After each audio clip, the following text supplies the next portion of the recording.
तो आखिर कौन है ये चार्ली मंगर जिनको वॉरेन बफेट अपना साइलेंट पार्टनर मानते हैं?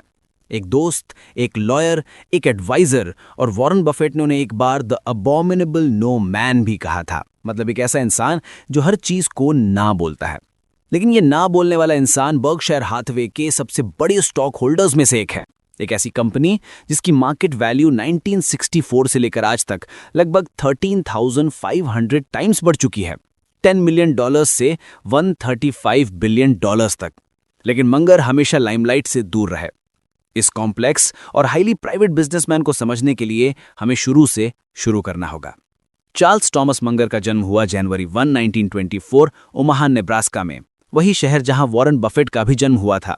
और उनकी पहली मुलाकात बफेट परिवार से बचपन में ही हो गई थी, जब वो ओमाहा की एक upscale grocery store Buffett and Son में काम करते थे। ये स्टोर मंगर के घर से बस 6 ब्लॉक्स दूर था।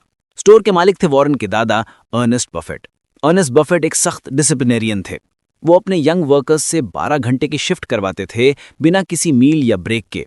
हर शिफ्ट के एंड में लड़कों को अपनी $2 की डेली वेज में से 2 पेनीज सोशल सिक्योरिटी एक्ट के कॉस्ट के लिए देनी पड़ती थी। अर्नेस्ट बफेट का कहना था कि सोशलिज्म इनहेरेंटली बुरा है। इस स्टोर की कठिन वर्किंग कंडीशंस ने चार्ली और वॉरेन दोनों पर गहरा असर छोड़ा। चार्ली शुरू से ही एक स्मार्ट बच्चे थे जो कन्वेंशनल विजडम को चैलेंज करते रहते थे। उन्हें पढ़ने का, खासकर बायोग्राफीज पढ़ने का बहुत शौक था। उनके पेरेंट्स एल और फ्लोरेंस मंगर भी पढ़ने को एनकरेज करते थे। चार्ली के फादर एक प्रॉस्परस लॉयर थे और उनके दादा एक रिस्पेक्टेड फेडरली जज। इसलिए ग्रेट डिप्रेशन के दौरान उनकी फैमिली पर ज्यादा असर नहीं पड़ा, लेकिन उन्होंने आसपास लोगों की तकलीफ देखी। उन्होंने देखा कि कैसे लोग एक सैंडविच के बदले में ड्राइववे साफ करने को तैयार थे। ये सब उनके लिए रियल लर्निंग एक्सपीरियंसेस थे। उन्होंने पैसों की अहमियत और फाइनेंशियल इंडिपेंडेंस की वैल्यू बचपन में ही सीख ली थी। 1941 में हाई स्कूल के बाद उन्होंने यूनिवर्सिटी ऑफ मिशिगन में मैथमेटिक्स चुना। फिजिक्स में उनका इंटरेस्ट जागा, खासकर अल्बर्ट आइंस्टाइन जैसे फिजिसिस्ट्स के प्रॉब्लम सॉल्विंग प्रोसेस में। उनके लिए ये एक पैशन बन गया। 19 साल के होते ही उन्होंने आर्मी एयर कॉर्प्स ज्वाइन कर लिया, जहां उन्हें मीटरोलॉजिस्ट बनने की ट्रेनिंग मिली। सर्विस के दौरान ही उन्होंने नैन्सी हगिन से शादी कर ली। उनका पहला बेटा हुआ टेडी। आर्मी से डिस्चार्ज होने के बाद 1946 में उन्होंने हार्वर्ड लॉ स्कूल के लिए अप्लाई किया।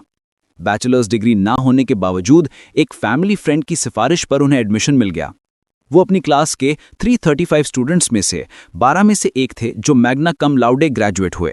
सदर्न कैलिफोर्निया आने के बाद उन्होंने लॉ प्रैक्टिस शुरू की।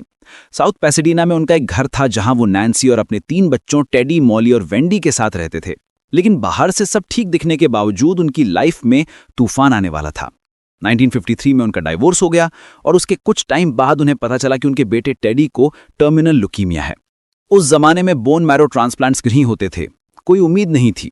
एक दोस्त को याद है कि चार्ली हॉस्पिटल में अपने मरते हुए बेटे से मिलने के बाद पैसेडीना की सड़कों पर रोते हुए घूमते थे। इसी दुख के समय में उनकी मुलाकात नैन्सी बारी बोर्थविक से हुई, जो एक स्टैनफोर्ड ग्रेजुएट थीं और उनके 2 बेटे थे। दोनों में बहुत कुछ कॉमन था और जनवरी 1956 में उन्होंने शादी कर ली। उनके परिवार में टोटल 8 बच्चे हो गए। अपनी बढ़ती रिस्पॉन्सिबिलिटीज के साथ चार्ली ने लॉ प्रैक्टिस में कड़ी मेहनत की, लेकिन वो अपनी अर्निंग्स से संतुष्ट नहीं थे। वो अपने क्लाइंट्स की तरह बनना चाहते थे, एक कैपिटलिस्ट। उन्होंने स्टॉक्स में इन्वेस्ट करना शुरू किया और प्रॉपर्टी डेवलपमेंट में भी हाथ आजमाया। एक वेंचर में उन्हें $100,000 के इन्वेस्टमेंट पर $300,000 का प्रॉफिट हुआ।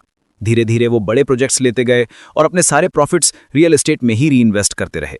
1960 तक उनके पास रियल एस्टेट प्रोजेक्ट्स से ही $1.4 मिलियन का नेस्ट एग बन चुका था। 1960 में जब वो अपने फादर के एस्टेट के सिलसिले में ओमाहा लौटे, तब एक डिनर पार्टी में उनकी मुलाकात वॉरेन बफेट से हुई। चार्ली उस वक्त 39 के थे और वॉरेन 29 के। वॉरेन ने चार्ली का नाम पहले भी सुना था। जब वॉरेन अपने इन्वेस्टमेंट फंड के लिए कैपिटल रेज कर रहे थे, तब वो डॉक्टर डेविस से मिले थे। डॉक्टर और उनकी वाइफ ने वॉरेन को $100,000 इन्वेस्ट करने के लिए दिए। क्यों? डॉक्टर ने एक्सप्लेन किया कि वॉरेन उन्हें चार्ली मंगर की याद दिलाते हैं। उस डिनर पार्टी में चार्ली और वॉरेन को एहसास हुआ कि उनके आइडियाज कितने मिलते जुलते हैं। बिजनेस, फाइनेंस, हिस्ट्री, हर टॉपिक पर उनकी बातें चलती रहती। दोनों को लगा कि उन्होंने अपने जैसा ही एक और इंसान ढूंढ लिया है। वॉरेन की वाइफ सूजी बफेट को याद है कि उस रात वॉरेन आमतौर से ज्यादा शांत थे और उन्होंने चार्ली को कॉन्वर्सेशन लीड करने दिया। उनके लिए ये एक यूनिक एक्सपीरियंस था। उन्हें लगा कि वॉरेन को चार्ली उनसे ज्यादा स्मार्ट लगे और चार्ली को वॉरेन। इस मुलाकात के बाद उनकी बातें फोन और लंबे लेटर्स के जरिए चलती रहीं। ये साफ था कि वो बिजनेस में एक साथ आने के लिए ही बने थे। कोई फॉर्मल पार्टनरशिप नहीं थी, कोई कॉन्ट्रैक्ट नहीं था। यह बंधन एक हैंडशेक से बना था जिसे दो नॉर्थ ईस्टर्न्स ने अपनी जुबान की वैल्यू देकर मजबूत किया था। वॉरेन ने चार्ली को सलाह दी कि लॉ उनके लिए एक अच्छी हॉबी हो सकती है, लेकिन बिजनेस में ज्यादा पोटेंशियल है। इस सलाह ने चार्ली को लॉ प्रैक्टिस छोड़ने का फैसला लेने में मदद की। 1965 में सिर्फ 3 साल बाद चार्ली ने अपनी law firm Munger Tolles and Olson से एक्टिव पार्टनरशिप छोड़ दी। उन्होंने अपनी एक इन्वेस्टमेंट पार्टनरशिप शुरू की, व्हीलर मंगर एंड कंपनी। ये पार्टनरशिप पहले 11 साल तक एक्सेप्शनली अच्छी चली, 28.3% ग्रॉस रिटर्न्स कंपाउंड किए। लेकिन 1973 और 1974 के बेयर मार्केट में इस पार्टनरशिप को भारी नुकसान हुआ। इसके बाद चार्ली ने भी वॉरेन की तरह इन्वेस्टर्स के लिए डायरेक्टली फंड्स मैनेज करना बंद करने का फैसला किया। उन्होंने एक होल्डिंग कंपनी में स्टॉक ओनरशिप के जरिए इक्विटी बिल्ड करने का सोचा। जब व्हीलर मंगर लिक्विडेट हुई तो स्टेक होल्डर्स को बर्कशायर हाथवे के शेयर्स मिले। उस वक्त एक शेयर की कीमत $38 थी। आज वही शेयर $85,000 से ज्यादा का है। इस तरह चार्ली मंगर एक आम ग्रोसरी स्टोर वर्कर से फाइनेंशियल वर्ल्ड के एक टाइटन बन गए। लेकिन उनकी सक्सेस का राज सिर्फ पैसा कमाना नहीं था। उनका राज था उनका सोचने का तरीका, एक ऐसा तरीका जो उन्होंने खुद तैयार किया था। तो चार्ली मंगर सोचते कैसे हैं? उनका अप्रोच ज्यादातर इन्वेस्टर्स से बिल्कुल अलग है। वो किसी कंपनी की फाइनेंशियल इंफॉर्मेशन का सिर्फ एक सुपरफिशियल असेसमेंट नहीं करते। चार्ली उस कंपनी के इंटरनल वर्किंग्स और उसके पूरे इकोसिस्टम यानी उसके आसपास के माहौल का एक कॉम्प्रिहेंसिव एनालिसिस करते हैं। इस रिव्यू के लिए वो जिन टूल्स का इस्तेमाल करते हैं उन्हें वो कहते हैं मल्टीपल मेंटल मॉडल्स। ये मॉडल्स अलग अलग डिसिप्लिन्स जैसे history, psychology, mathematics, engineering, biology, physics, chemistry, statistics और इकोनॉमिक्स से लिए गए हैं। सोचने का ये तरीका थोड़ा अजीब लग सकता है। बिजनेस में बायोलॉजी या फिजिक्स का क्या काम? लेकिन चार्ली का लॉजिक सिंपल है। जैसे नेचर में हर चीज एक दूसरे से जुड़ी होती है, वैसे ही एक बिजनेस सिस्टम को समझने के लिए अलग अलग डिसिप्लिन से मल्टीपल मॉडल्स जरूरी हैं। इस अप्रोच का नेट रिजल्ट ये होता है कि आपको एक हाइटेंड अंडरस्टैंडिंग मिलती है कि कैसे एक इन्वेस्टमेंट को अफेक्ट करने वाले सारे फैक्टर्स एक दूसरे से जुड़े हुए हैं। कभी कभी इससे सेकंड ऑर्डर या रिपल इफेक्ट्स का पता चलता है, और कभी कभी जब कई फैक्टर्स एक ही डायरेक्शन में काम करते हैं तो वो एक जबरदस्त रिजल्ट पैदा करते हैं, जिसे चार्ली लॉलापलूजा इफेक्ट कहते हैं। ये लॉलापलूजा इफेक्ट्स पॉजिटिव भी हो सकते हैं और नेगेटिव भी। सोचो, जब 2, 3 या 4 फोर्सेस एक साथ एक ही दिशा में काम कर रहे हों तो उनका असर सिंपल एडिशन जैसा नहीं होता। ये फिजिक्स के क्रिटिकल मास जैसा होता है, जहां एक सर्टेन पॉइंट पर पहुंचने पर न्यूक्लियर एक्सप्लोजन होता है। लेकिन इन मॉडल्स को इस्तेमाल करने के लिए चार्ली ने कोई फॉर्मल कोर्स नहीं किया। उन्होंने एक बार कहा था, I have never taken any course anywhere in chemistry, economics, psychology और बिजनेस। फिर भी ये डिसिप्लिन्स, खासकर साइकोलॉजी, उनके सिस्टम की नींव हैं। इसी यूनिक अप्रोच, उनके जबरदस्त इंटेलेक्ट, टेम्परामेंट और अनुभव ने उन्हें बिजनेस पैटर्न रिकॉग्निशन का वो माहिर बनाया है जिनकी वॉरेन बफेट इतनी कद्र करते हैं। इस सिंप्लिसिटी तक पहुंचने के लिए मंगर ने पूरी जिंदगी ह्यूमन बिहेवियर, बिजनेस सिस्टम्स और कई साइंटिफिक डिसिप्लिन्स के पैटर्न्स को स्टडी किया है। मंगर के कुछ फंडामेंटल गाइडिंग प्रिंसिपल्स हैं प्रिपरेशन, पेशेंस, डिसिप्लिन और ऑब्जेक्टिविटी। वो इन प्रिंसिपल्स से कभी नहीं हटते, चाहे मार्केट का ट्रेंड कुछ भी हो या सब लोग कुछ और कर रहे हो। इन्हीं प्रिंसिपल्स की वजह से मंगर की एक खास पहचान है, वो अक्सर खरीद फरोख्त नहीं करते। मंगर और बफेट दोनों का मानना है कि एक सक्सेसफुल इन्वेस्टमेंट करियर सिर्फ कुछ गिने चुने डिसीजंस पर निर्भर करता है। इसलिए जब चार्ली को कोई बिजनेस पसंद आता है तो वो एक बहुत बड़ा बेट लगाते हैं और उस पोजीशन को लंबे समय तक होल्ड करते हैं। इसे वो sit on your S investing कहते हैं। इसके फायदे, आप ब्रोकर्स को कम पैसे दे रहे हैं, आप फालतू की बातें कम सुन रहे हैं, और अगर ये काम कर गया तो टैक्स सिस्टम आपको हर साल 1, 2 या 3 परसेंटेज पॉइंट्स का एक्स्ट्रा फायदा देता है। उनके हिसाब से 3 कंपनीज का पोर्टफोलियो डाइवर्सिफिकेशन के लिए काफी है। तो सवाल यह है कि अगर मंगर का तरीका इतना सक्सेसफुल है तो बाकी लोग इसे कॉपी क्यों नहीं करते? शायद इसका जवाब यह है कि ज्यादातर लोगों के लिए चार्ली का मल्टी डिसिप्लिनरी अप्रोच बहुत मुश्किल है, और बहुत कम इन्वेस्टर्स में चार्ली की तरह हर्ड को फॉलो ना करने की हिम्मत होती है। वो पॉपुलर ओपिनियन के खिलाफ तैरने में खुश हैं, और निश्चित काल तक अगर जरूरत पड़े। तो मंगर किसी इन्वेस्टमेंट को इवैल्यूएट कैसे करते हैं? उन्होंने आईबीएम के फाउंडर टॉमस वॉटसन सीनियर की बात को अपना मंत्रा बनाया है, I am no genius, I am smart in spots and I stay around those spots. Charlie अपने इन स्पॉट्स या सर्कल्स ऑफ कॉम्पिटेंस को अच्छी तरह जानते हैं। इन सर्कल्स के अंदर रहने के लिए वो सबसे पहले एक बेसिक स्क्रीनिंग प्रोसेस अप्लाई करते हैं। वो कहते हैं, we have 3 baskets for investing, yes, no and too tough to understand. एक येस कैंडिडेट ढूंढने के लिए चार्ली एक easy to understand dominant business franchise की तलाश करते हैं जो हर मार्केट एनवायरनमेंट में टिक सके और बढ़ सके। फार्मास्यूटिकल और टेक्नोलॉजी जैसे कई इन्वेस्टर फेवरेट्स सीधे too tough to understand basket में जाते हैं। जो कंपनीज इस पहले टेस्ट को पार कर लेती हैं, उन पर चार्ली अपने मेंटल मॉडल्स का इंटेंस और डार्विनियन प्रोसेस अप्लाई करते हैं। लेकिन मंगर सिर्फ नंबर्स के गुलाम नहीं है। वो कंपनी के सारे रेलेवेंट एस्पेक्ट्स को, इंटरनल और एक्सटर्नल, को ध्यान में रखते हैं, भले ही उन्हें आइडेंटिफाई करना या मेजर करना मुश्किल हो। वो फाइनेंशियल स्टेटमेंट्स को भी अपने हिसाब से री रिकॉर्ड करते हैं ताकि वो रियलिटी के करीब आ सकें। वो स्टॉक ऑप्शंस, पेंशन प्लान्स और रिटायरी मेडिकल बेनिफिट्स के ट्रू इम्पैक्ट को भी असेस करते हैं। सबसे जरूरी, वो मैनेजमेंट को नंबर से ज्यादा जाकर असेस करते हैं। मैनेजमेंट एबल, ट्रस्टवर्दी और ओनर ओरिएंटेड है या नहीं। वो कैश को कैसे डिप्लॉय करते हैं, क्या वो ओनर्स के बिहाफ पर इंटेलिजेंटली एलोकेट करते हैं या खुद को ओवर कॉम्पनसेट करते हैं। और फिर आती है मोट की बात। मंगर किसी कंपनी के कंपेटिटिव एडवांटेज को उसकी मोट यानी सुरक्षा की खाई कहते हैं। सुपीरियर कंपनीज के पास गहरी मोट होती हैं जिन्हें समय के साथ और चौड़ा किया जाता है ताकि वो हमेशा सुरक्षित रहें। आखिर में चार्ली पूरे बिजनेस की इंट्रिंसिक वैल्यू कैलकुलेट करते हैं और उसे मार्केट प्राइस से कंपेयर करते हैं। इस पूरे प्रोसेस का यही फंडामेंटल पर्पस है, आप जो वैल्यू पा रहे हैं उसे उस प्राइस से कंपेयर करना जो आप दे रहे हैं। और इस मामले में उनका कहना है कि a great business at a fair price is superior to a fair business at a great price. Warren Buffett इस अप्रोच का क्रेडिट चार्ली को देते हैं। इस पूरे प्रोसेस के बाद सिर्फ एक एक्सेप्शनली सुपीरियर इन्वेस्टमेंट कैंडिडेट ही दौड़ में बचा रहता है। लेकिन चार्ली तुरंत उसे खरीदने नहीं जाते। वो जानते हैं कि प्रॉपर वैल्यूएशन के साथ प्रॉपर टाइमिंग भी जरूरी है। इसके लिए वो एक फाइनल चेकलिस्ट अप्लाई करते हैं। उसमें कुछ सवाल होते हैं जैसे करंट प्राइस क्या है, कैपिटल कहाँ से आएगा, बोरो करना पड़ेगा या नहीं, उस कैपिटल की अपॉर्चुनिटी कॉस्ट क्या है। इस पूरे प्रोसेस में बहुत सेल्फ डिसिप्लिन लगता है। लंबे समय तक इनएक्टिविटी दिखती है। लेकिन मंगर कहते हैं hard work is an essential element. Charlie और वॉरेन के लिए यह हार्ड वर्क कंटिन्यूअस है, चाहे उससे कोई इमीडिएट इन्वेस्टमेंट एक्टिविटी हो या ना हो, ज्यादातर नहीं होती। लेकिन जब सारी सर्कमस्टेंसेस आखिरकार ठीक होते हैं, तब चार्ली एक बड़ा डिसाइसिव बेट लगाते हैं। Extreme patience combined with extreme decisiveness. उनका कॉन्फिडेंस इस बात पर निर्भर नहीं है कि कितने लोग उनसे अग्री करते हैं। उनका कॉन्फिडेंस अपनी एबिलिटी पर है कि वो खुद को ऑब्जेक्टिवली देख और मेजर कर सकते हैं। इसके लिए सही टेम्परामेंट का होना जरूरी है, सेल्फ डिसिप्लिन, पेशेंस, काम, इंडिपेंडेंस। चार्ली मंगर के लिए प्रॉब्लम्स को सॉल्व करने का एक सबसे पावरफुल तरीका है इन्वर्जन, यानी समस्या को उल्टा करके सोचना। जैसे कार्ल जैकबी कहते थे, इन्वर्ट ऑलवेज इन्वर्ट। अपनी 1986 की हार्वर्ड स्कूल कमेंसमेंट स्पीच में चार्ली ने इसी टेक्निक का इस्तेमाल किया। ग्रेजुएशन स्पीचेस में लोग आमतौर पर खुशहाल जिंदगी के नुस्खे बताते हैं, लेकिन चार्ली ने इसके बिल्कुल उल्टा किया। उन्होंने बताया कि कैसे एक इंसान अपनी जिंदगी में गारंटीड मिजरी यानी दुख पा सकता है।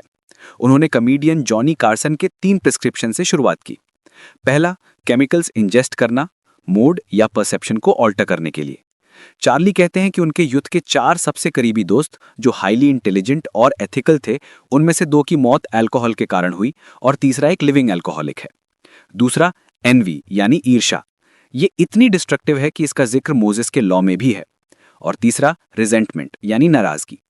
चार्ली कहते हैं कि लाइफ पहले से ही इतनी कठिन है, उसमें रिजेंटमेंट का कड़वा घूंट मिलाने की जरूरत नहीं है। इसके बाद चार्ली ने अपने 4 प्रिस्क्रिप्शंस जोड़े। पहला, बी अनरिलायबल। जो काम आपने करने का वादा किया है उसे विश्वास के साथ ना करें। अगर आप ये एक आदत डाल लेंगे तो आपकी सारी अच्छाइयां बेकार हो जाएंगी। आप हमेशा उस खरगोश की तरह होंगे जिसे कछुए भी हरा देंगे। दूसरा, सिर्फ अपने एक्सपीरियंसेस से सीखना। दूसरों के अच्छे और बुरे एक्सपीरियंसेस से सीखने को कम से कम करना। यह मिजरी और सेकेंड रेट अचीवमेंट का एक श्योर शॉट फॉर्मूला है। दुनिया में आम डिजास्टर्स को देखो, जैसे ड्रंक ड्राइविंग से मौत, बिजनेस फेलियर्स, इनमें कितनी कम ओरिजिनलिटी है। लोग बार बार वही गलतियां दोहराते हैं जो उनसे पहले लोग कर चुके हैं। इसका दूसरा पहलू है अपने से पहले किए गए बेस्ट वर्क से ना सीखना। अगर न्यूटन ने अपने से पहले के जायंट्स के कंधों पर खड़े होकर नहीं देखा होता तो वो इतना आगे नहीं देख पाते। तीसरा, जब लाइफ में पहली, दूसरी या तीसरी बड़ी हार मिले तो नीचे गिर जाना और वही पड़े रहना। इससे आप हमेशा के लिए मिजरी में फंसे रहेंगे। एपिक्टेटस का एपिटाफ याद रखिए। Here lies Epictetus, a slave, maimed in body, the ultimate in poverty and favored by the gods। और आखिर में उस देहाती आदमी की कहानी को इग्नोर करना जो कहता था, I wish I knew where I was going to die and then I'd never go there. Most लोग इस पर हंसते हैं लेकिन इसकी बेसिक विजडम को इग्नोर करते हैं। कई मुश्किल प्रॉब्लम्स तभी सॉल्व होती हैं जब उन्हें उल्टा सोचा जाता है। चार्ल्स डार्विन भी यही करते थे।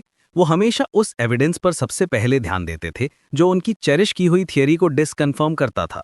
इस एक्सट्रीम ऑब्जेक्टिविटी ने ही डार्विन को उन हर एक से आगे निकलने में मदद की। ये चारों प्रेस्क्रिप्शंस मिजरी पाने का एक गारंटीड तरीका है, लेकिन उन्हें समझकर, उनसे बचकर शायद हम विजडम की तरफ एक कदम बढ़ा सकते हैं। तो इन सब मेंटल मॉडल्स और प्रिंसिपल्स को एक्शन में कैसे देखा जा सकता है, इसके लिए मुंगर ने एक बेहतरीन केस स्टडी दी है, कोका कोला। सोचिए, साल है 1884, जगह है अटलांटा। आपको $2 मिलियन दिए जाते हैं और चैलेंज है इन पैसों से एक ऐसी नॉन अल्कोहलिक बेवरेज कंपनी शुरू करना जो 150 साल बाद यानी 2034 में $2 ट्रिलियन की हो। ये कैसे किया जाएगा? मुंगर अपने मॉडल्स का इस्तेमाल करके इस प्रॉब्लम को सॉल्व करते हैं। सबसे पहले नो ब्रेनर डिसीजंस। पहला, $2 ट्रिलियन की कंपनी एक जेनेरिक बेवरेज बेचकर नहीं बन सकती, इसलिए हमें कोका कोला नाम को एक स्ट्रॉन्ग लीगली प्रोटेक्टेड ट्रेडमार्क बनाना होगा।